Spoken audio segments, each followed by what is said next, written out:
Hello दोस्तों, मैं आप लोग के बीच एक हवन का गाना लाई हूँ। बिंदु विश्वकर्मा का चैनल है। लाइक सब्सक्राइब ज़रूर करना दोस्तों। कमेंट बॉक्स में ज़रूर बताना, अच्छा होगा तो ज़रूर बताना। मटिया के बेदिया बनैबै हवन अंगने में करैबै। मटिया के बेदिया बनैबै हवन अंगने में करैबै। गैया के गोबरा से अंगना लिपैबै। गैया के गोबरा से अंगना लिपैबै। फुलवा से अंगना सजैबै हवन अंगने में करैबै। फुलवा से अंगना सजैबै हवन अंगने में करैबै।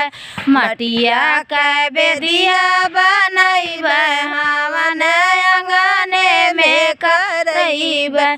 मलिया से जाके फुलवा ले अइबै।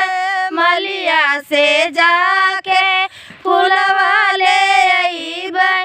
रची रची बेदिया सजैबै हवन अंगने में करैबै।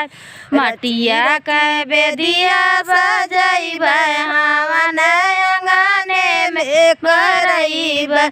मटिया के बेदिया बनैबै हवन अंगने में करैबै। सोने का दिया कपूरे का बाती। सोने का दिया कपूरे का बाती। बेदिया पे दिया जरैबै हवन अंगने में करैबै। बेदिया पे दिया जरैबै हवन अंगने में करैबै। मटिया के बेदिया बनैबै हवन अंगने में करैबै।